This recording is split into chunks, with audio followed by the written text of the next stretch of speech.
In this question, you're asked to integrate log x whole square. So here also we are going to use integration by parts by putting a 1 beside it.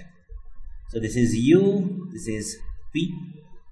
So what is the integration? U integral v, that is log x whole square times integration of 1 is x minus integration of du by dx, that is 2 log x into log x's differentiation is 1 by x into the integration of 1 is x dx.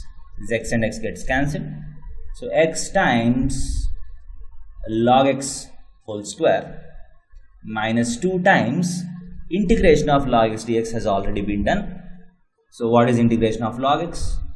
X log x minus x plus c is the answer.